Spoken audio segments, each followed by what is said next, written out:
Welcome back, beautiful people. Manipuri Story Collection na listeners mayambu amukka hanna channel asida taram nokcheri.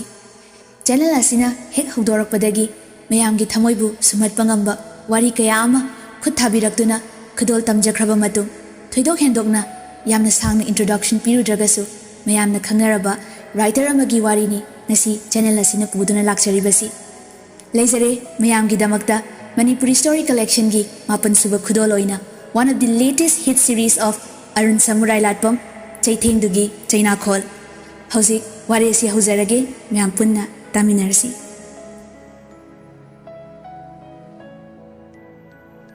Thauba iruzaba loiraduna washroom dagi iseng ngangduna monda nungai na thuklai. Phamungda leiriba tarutananba magi fido phat lokhatuna sasat sesili. Mingsilda tariba masagi maithongdu yengjaduna momon noi. Thaubana aise sakti fazana fazabazani murum solaga nakanda leriba koktaina bajel du paikhatuna khubakta khara haplaga masamdo mo khosim semli nakandagi mama santina pui khreda ibungo nayamba lobu chatpabu adugam ke bahuna bro nupi una bachatpadu ngairi ne thauba samsemba loraga tawalda makhutu taithoi table la leriba rose table du pairaga manam kanna nami thaubana nuksireda manam side sorsa ang nohontai Ima, nang kang ponde da. Ako'y tamo sina tansa sadaba numit ama dehik thorai. Atay matamda thorok yada daw na mi ituga program layi. Tamo loramaga chaludoy ni. Santi, nokmi. Ay nakhali ni kuki chumde mayam balaw chapabu layo kahiyo. Hay, hatu chakano. Tapna ina chalu ko. Thaubana.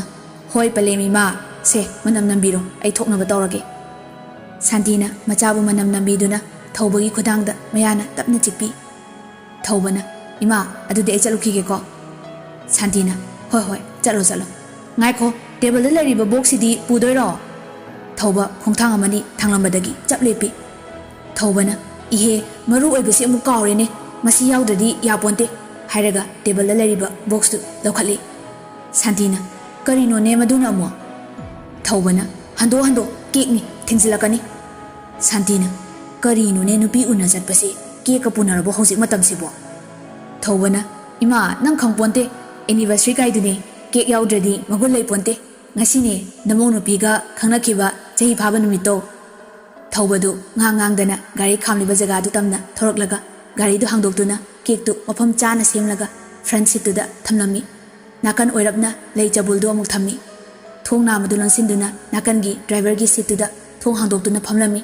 Gate tu, mamana hangdokpiduna, gari du thodorakli. Thauba lambida monda nungai na lai gari thongna thaubana lesna da call torami lesna na hello da thaubana how ai tamo pick up to chatli ko horen drop toramaga direct na nakta laktuni ready da leijaramu he lesna na hoi ado akoi che phone tori amda thamgi waiting da leire hairaga hold da thamkhre thaubana tanja cha de moi mache sisu phone ga kakthalo adum hold the lesson thauba gari sum thorpana airport yorakadore thaubana kainu masinu pisibo kari wari sari sanu uikreda phone thongkre ni thaubana mo lesna da call toge tobada tanjadu da mayambai call lai thanelna thauba nangbu yora abo ai baggage counter da leire ko thaubana yoksilaktore tamo thanelna phare la odudi hairaga phone thongkre Thauba gari du airport manungda thaujalai tanjadu da nongsu thili tarai akhak arau tauba horai Thaubana as daw sidi patle he somda amadi ketha dana ngairam doini pele da nongdamba Thauba gari thanamaga arrival lomda lepaga lai thanelsu mapan thorai Thaubana thanel bu ubada khut khatlaga kawi thanelsu taramale Thaubagi manakta changai Thaubana tamo nongsu tamna tarai Chalhorasi, kansilakjingai da. Thanelna, ngakta ngai ko, noi natai mangairi haibane, amto unakige. Thauba, yam ngakna. Ha, asingba, as, itay masak iyang batare ne. Nuong sisu, tanja sakidre he. Thauba, magi phone du logtoi. Matay khara chathoklaga, lesnada phone tawi. Thauba na, karino phone chatrisina. Network sisu ba.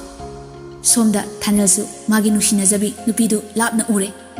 Thanelna, asida laene ba kai khufazano sibo ꯐꯣꯟꯗ ꯈꯪꯅꯕꯗꯤ ꯊꯥ 3 ꯁꯨꯔꯦ video ꯀꯣꯜꯗ ꯎꯕꯗꯨꯒ ꯑꯁꯦꯡꯕꯁꯤꯒ ꯊꯣꯛꯅ ꯈꯦꯠꯅꯈ꯭ꯔꯦꯗ ꯑꯁꯨꯛ ꯌꯥꯝ ꯐꯖꯕ ꯅꯨꯄꯤꯁꯤꯕꯨ ꯑꯩꯈꯣꯏ ꯃꯅꯤꯄꯨꯔꯗꯁꯨ ꯂꯩꯕꯣꯏꯔꯦ ꯊꯥꯅꯤꯜꯅ ꯃꯨꯔꯨꯝ ꯃꯨꯔꯨꯝ ꯁꯣꯜꯂꯤꯉꯩ ꯅꯨꯄꯤꯗꯨ ꯃꯅꯥꯛꯇꯝꯅ ꯆꯪꯁꯤꯜꯂꯛꯏ ꯇꯥꯃꯣ ꯑꯩ ꯂꯩꯁꯅꯥꯅꯤ ꯑꯗꯣꯝ ꯇꯥꯃꯣ ꯊꯥꯅꯤꯜꯅꯤꯀꯣ ꯊꯥꯅꯤꯜꯅ ꯃꯥꯅꯦ ꯑꯩ ꯅꯪꯒꯤ ꯇꯥꯃꯣ ꯊꯥꯅꯤꯜꯅꯤ ꯁꯦ ꯅꯪꯒꯤ ꯄꯣꯠ ꯈꯔ ꯂꯩꯔꯛꯄꯅꯤ ꯍꯥꯏꯗꯨꯅ ꯈꯥꯎ ꯑꯃ ꯂꯩꯁꯅꯥꯗ ꯄꯤ ꯂꯩꯁꯅꯥꯅ ꯑꯁ ꯂꯩꯗ꯭ꯔꯁꯨ ꯌꯥꯕꯁꯤꯗ ꯊꯦꯡꯀ꯭ꯌꯨ ꯇꯥꯃꯣ ꯂꯩꯁꯅꯥꯒꯤ ꯃꯈꯣꯜꯗꯨ ꯍꯥꯏꯔꯞ ꯇꯥꯔꯛꯄꯗꯨꯗ ꯀꯣꯜ ꯍꯟꯖꯤꯟ ꯍꯟꯖꯤꯟ ꯇ꯭ꯔꯥꯏ ꯇꯧꯔꯤꯕ ꯊꯧꯕ ꯐꯠ ꯂꯩꯊꯣꯔꯛꯏ ꯇꯟꯖꯥꯗꯨꯗ ꯊꯥꯅꯤꯜꯅ ꯊꯧꯕ ꯆꯪꯉꯧꯅꯦ ꯅꯣꯏ ꯅꯇꯩꯃ ꯑꯣꯏꯗꯣꯏꯗꯣ ꯃꯥꯅꯦ ꯈꯪꯅꯧ ꯂꯥꯛꯑꯣ ꯂꯩꯁꯅꯥ ꯃꯥꯁꯦ ꯑꯩꯒ ꯍꯦꯛ ꯄꯣꯛꯃꯤꯟꯅꯕ ꯏꯅꯥꯎꯅꯤ ꯊꯧꯕ ꯀꯧꯕꯅꯤ ꯊꯧꯕ ꯄꯥꯏꯔꯝꯂꯤꯕ ꯐꯣꯟꯗꯨ ꯂꯩꯃꯥꯏꯗ ꯈꯪꯇꯥ ꯇꯥꯈꯤ ꯅꯣꯡꯁꯨ ꯈꯪꯍꯧꯗꯅ ꯈꯪꯀꯟ ꯀꯟꯁꯤꯜꯂꯛꯏ ꯂꯩꯁꯅꯥꯅ ꯊꯧꯕꯗ ꯌꯦꯡꯂꯒ ꯍꯥꯏ ꯑꯩ ꯂꯩꯁꯅꯥ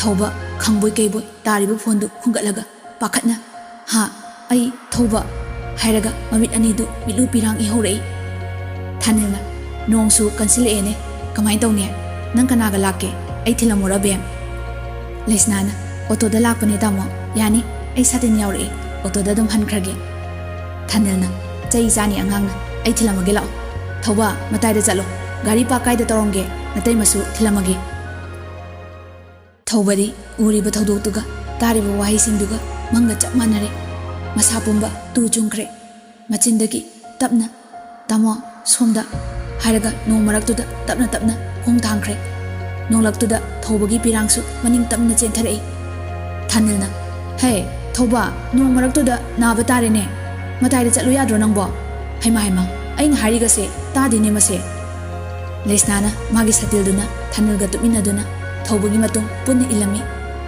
ꯊꯥꯅꯤꯜꯅ ꯉꯁꯤꯗꯤ ꯅꯣꯡꯁꯤꯁꯨ ꯔꯣꯃꯥꯟꯇꯤꯛ ꯈꯨꯑꯣꯏꯗꯤ ꯅꯪꯅꯒ ꯁꯥꯇꯤꯟ ꯇꯨꯞꯄꯤꯔꯒ ꯑꯗꯨꯁꯨ ꯑꯍꯥꯟꯕ ꯎꯅꯕ ꯅꯨꯃꯤꯠꯁꯤꯗ ꯂꯩꯁꯅꯥꯅ ꯑꯗꯨꯅꯤ ꯂꯥꯏꯁꯤꯁꯨꯕ ꯏꯔꯥꯡ ꯌꯥꯝ ꯀꯜꯂꯤ ꯑꯗꯣ ꯇꯥꯃꯣ ꯅꯅꯥꯎꯄꯥꯁꯤꯗꯤ ꯅꯣꯡꯁꯤꯗ ꯀꯩꯗꯧꯔꯖꯥꯠꯅꯣ ꯒꯝꯒꯝ ꯆꯠꯈ꯭ꯔꯤꯁꯤꯅ ꯊꯥꯅꯤꯜꯅ ꯈꯪꯗꯦ ꯑꯩꯁꯨ ꯃꯥꯗꯤ ꯃꯆꯤꯡ ꯌꯥꯝ ꯐꯠꯇꯕꯅꯤ ꯌꯥꯝ ꯉꯥꯎꯁꯤꯟꯅꯈ꯭ꯔꯕ ꯑꯉꯥꯡꯅꯤ ꯍꯟꯗꯛꯇꯤ ꯒ꯭ꯌꯥꯟ ꯌꯥꯝ ꯇꯥꯔꯦꯅ ꯏꯃꯥꯅ ꯐꯣꯟꯗ ꯍꯥꯏꯔꯛꯏꯅꯦ ꯃꯉꯥꯎꯁꯨ ꯊꯤꯈ꯭ꯔꯕ ꯃꯥꯅ ꯄꯥꯝꯈꯤꯕ ꯄꯣꯠꯁꯦ ꯐꯪꯗ꯭ꯔꯤꯐꯥꯎ ꯅꯤꯡꯉꯥꯏ ꯇꯧꯔꯤꯕꯅꯤ ꯄꯤꯛꯂꯤꯉꯩꯗꯗꯤ ꯑꯅꯤꯗꯨꯁꯨ ꯋꯥꯔꯤ ꯁꯥꯟꯅ ꯁꯥꯟꯅꯅ ꯒꯥꯔꯤ ꯈꯥꯝꯕ ꯃꯐꯝꯗꯨ ꯌꯧꯔꯦ ꯊꯥꯅꯤꯜꯅ ꯂꯣꯏꯅ ꯆꯣꯠꯂꯦꯅꯦ ꯅꯪꯕꯣ ꯒꯥꯔꯤꯗꯣ ꯇꯥꯃꯣ ꯊꯧꯔꯛꯑꯒꯦ ꯅꯪ ꯃꯅꯤꯡꯗ ꯐꯝꯃꯣꯀꯣ ꯊꯧꯕꯅ ꯍꯥꯏꯔꯝꯂꯒ ꯃꯅꯤꯡꯗ ꯀꯥꯈꯠꯈ꯭ꯔꯦ ꯊꯥꯅꯤꯜꯅ ꯑꯦ ꯂꯩꯁꯤꯅ ꯀꯅꯥꯒꯤ ꯕꯣꯛꯁꯤꯅ ꯀꯩꯅꯣ ꯀꯦꯛ ꯑꯣꯏꯔ ꯃꯥꯜꯂꯦꯅꯦ ꯁꯦ ꯊꯧꯕ ꯅꯪ ꯈꯔ ꯄꯥꯏꯔꯛꯑꯣ ꯅꯪꯒꯤ ꯑꯣꯏꯔꯝꯒꯅꯤ ꯍꯥꯏꯗꯨꯅ ꯊꯧꯕꯗ ꯄꯤꯔꯝꯃꯤ ꯊꯥꯅꯤꯜꯅ ꯂꯩꯁꯅꯥꯕꯨ ꯃꯃꯥꯡꯗ ꯐꯝꯍꯜꯂꯦ ꯑꯗꯨꯒ ꯃꯥꯅ ꯒꯥꯔꯤꯗꯨ ꯇꯞꯅ ꯊꯧꯕ ꯍꯧꯔꯛꯏ ꯊꯧꯕ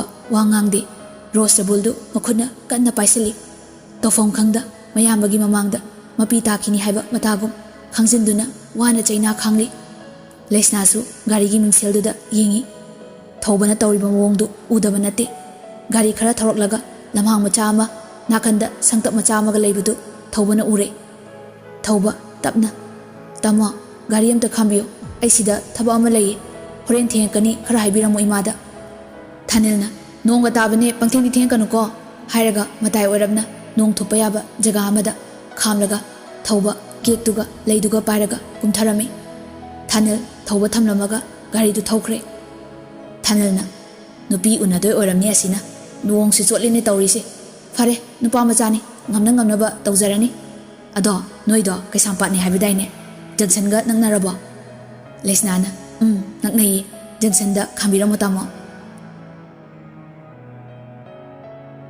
ꯁꯣꯝꯗꯅ ꯊꯧꯕ ꯅꯣꯡ ꯃꯔꯛꯇꯨꯗ ꯂꯝꯍꯥꯡ ꯃꯆꯤꯗꯨꯗ ꯂꯩꯔꯤꯕ ꯁꯪꯇꯞ ꯑꯗꯨꯗ ꯐꯝꯗꯨꯅ ꯃꯈꯣꯜ ꯊꯣꯛꯅ ꯀꯞꯂꯤ ꯊꯧꯕꯅ ꯑꯣ ꯃꯁꯤꯔ ꯅꯨꯡꯁꯤꯕ ꯃꯁꯤꯔ ꯅꯨꯄꯤ ꯑꯣꯏꯕꯒꯤ ꯄꯨꯛꯆꯦꯜ ꯑꯩꯅ ꯎꯔꯤꯕꯁꯦ ꯃꯪꯂ ꯇꯥꯏꯕꯛꯂ ꯑꯩ ꯈꯪꯗ꯭ꯔꯦ ꯅꯥꯀꯟꯗ ꯂꯩꯔꯤꯕ ꯀꯦꯛ ꯍꯥꯞꯄꯤꯕ ꯕꯣꯛꯁꯁꯨ ꯇꯞꯅ ꯍꯥꯡꯗꯣꯛꯏ ꯐꯥꯔꯁ ꯑꯦꯅꯤꯚꯔꯁꯔꯤ ꯊꯧꯕ ꯑꯩꯅ ꯂꯩꯁꯅꯥ ꯍꯥꯏꯅ ꯊꯥꯏ ꯈꯪꯍꯧꯗꯦ ꯊꯧꯕꯅ ꯀꯦꯛꯇꯨ ꯄꯨꯂꯞ ꯄꯥꯏꯗꯨꯅ ꯂꯥꯛꯇꯨꯅ ꯂꯪꯈꯤ ꯊꯪꯅꯕ ꯃꯤꯀꯨꯞꯇ ꯔꯣꯁ ꯇꯦꯕꯜ ꯑꯗꯨꯁꯨ ꯄꯥꯏꯈꯠꯇꯨꯅ ꯅꯣꯡ ꯃꯔꯛ ꯑꯗꯨꯗ ꯇꯥꯛꯇꯨꯅ ꯂꯪꯈꯤ ꯃꯥꯒꯤ ꯊꯃꯣꯏꯗ ꯆꯥꯛꯂꯤꯕ ꯃꯩꯆꯥꯛ ꯑꯗꯨ ꯈꯥꯡꯕ ꯉꯝꯗꯗꯨꯅ ꯃꯈꯣꯜ ꯊꯣꯛꯅ ꯂꯥꯎꯔꯛꯈꯤ ꯑꯩꯒꯤ ꯄꯨꯟꯁꯤꯕꯨ ꯁꯥꯟꯅꯄꯣꯠ ꯑꯃꯒꯨꯝ ꯁꯥꯟꯅꯕꯤꯔꯝꯕ ꯂꯩꯁꯅꯥ ꯅꯪꯕꯨꯗꯤ ꯑꯩꯅ ꯂꯦꯝꯅ ꯊꯥꯔꯣꯏ ꯑꯩꯒꯤ ꯀꯔꯤ ꯏꯔꯥꯜ ꯂꯩꯕꯒꯤ ꯑꯁꯨꯛ ꯋꯥꯕ ꯆꯩꯅꯥ ꯑꯁꯤ ꯑꯩꯉꯣꯟꯗ ꯄꯤꯕꯤꯔꯤꯕ ꯁꯥꯡꯂꯕ ꯆꯍꯤ ꯑꯃꯁꯤ ꯑꯄꯪꯕꯅꯤ ꯈꯟꯅ ꯁꯥꯟꯅꯕꯤꯔꯝꯂꯕ ꯅꯪꯒꯤ ꯊꯃꯣꯏꯗꯨ ꯑꯩꯅ ꯉꯁꯤ ꯀꯥꯏꯔꯤꯕ ꯑꯁꯨꯝꯅ ꯅꯪꯒꯤꯁꯨ ꯀꯥꯏꯍꯟꯒꯅꯤ ꯊꯧꯕ ꯀꯞꯅ ꯀꯞꯅ Laisna makhoinigi haukraba warising ningsinglai. Thawbana kaigino nangna aina haiba sungya yadrise nang aibu nungsidaba male. Laisnana nupi ekhoise khongpham ama hek soibada norokta tagadoribani. Nupi ekhoina pangbadagi nupi oibigi punsi kaya pinkamnagrabani. Nupa noina lobini hairaga leiminaraga handokpiramba kayani. Pumnamakse ai mitna ure nakongna tare. Aduna luhongdringai engonda karimta hairakanu. Ai nungsiradi aina haiba yaw. Nungsidradi ngasimak aigi wakhal thado. Thawbana Laisna ai lale. Phare ai nangna haiba yarage. Nangna yadaba wa amata ai hairaroi. Aisu punsida nupi kaya thingnarei. Nangumna gyan taba nangumna nungsiba amata thingnarakte. Aisu nang thingnarakpadagi ahongba kaya lakle haiba ai khangi. Nang nongmata wari sadabada message thanadabada ai yam wai. Nungsiba karino khanglamdaba aise nangna nungsiba mayek sengna khangale. Laisnana adudi nang yu thakpaduga to nangi marup tolen hoi jeki hoi punba yararoi. Moiga pullaga nang ngausinaba koiba langbadu ai pamde. Thawbana hoi ai nangna haiba khudimak yarage. Matam pumbada aigidamak adum leibiyu ko Laisna. Nong khaglakpagi makholna thawba gyan khanglaklai. Thawba kaplaga Laisna ai nangna haiba khudimak yaduna lakhibani ko. Aiga luna tinaramba marup phawba nanggidamak kaunadaba ngamkhibani. Aduga ngasi aina uriba nanggi matokse karino ai nangbudi waraudaba ngamdi. Numidangi pung 10 tare. Thanilga mamaga waiting room da phamduna thawba halakpa ngairami. Tanjaduda gate thinbagi makhol tarei. Santina ibungo machala aba male. Nomata asumna thing halaktabani. Phone phange switch off lei masina. Thanilna ima ai gate hangoge. Thanil hawalaga main gate tu hanglami. Thanilna kaino na figaduna motliba yunam side. Hai thawba nangbo kadai de leiruge. Phone duna kadai thamiba switch off leiriduna. Thawba tapna tamo asidi nanause thamoi kaire warau yade ko. Santina kaidore bungo nangna nangbu yuga thaktrabadai imana ngasi uriba matause karino imada hayo isagi pendabado. Thawbana ima tamo aibu amuta pothalo aigonda karimta hairano. Asi hairamlaga thawba mai kada changkre. Tanjaduda Thanilgi phone du ring lai. Yenglubada Laisnagi orami. Thanilsu mai kada prop changlutuna Laisnagi call du paikhatli. Thanilna hello tumba changlabona. Laisnana changi adu hairamge tawni ado nanawpa halakte haido laabo. Thanilna hale kaidobu yarabano khangdi fajana ngawrga lai. Haujikangi angangsi gyan tadre tawrise. Laisnana kaisu khalunuda angangsu natrabadubu nungaitaba khara leiramni. Tamu matha sabiyu haide nungaina pothabiro angang laadi aisu tumage ko nungsiba. Thanilna tumo good night love you. Laisnana love you too. Phone du thamnakre. Laisna mathanta sole aibudi waroganu thawba warofamdi thokte matamgi chatnabini masidi nangna tambibani. Asi hairaga Laisna maithongda mumon noklaga hisuptu chingkatlaga hipthakre.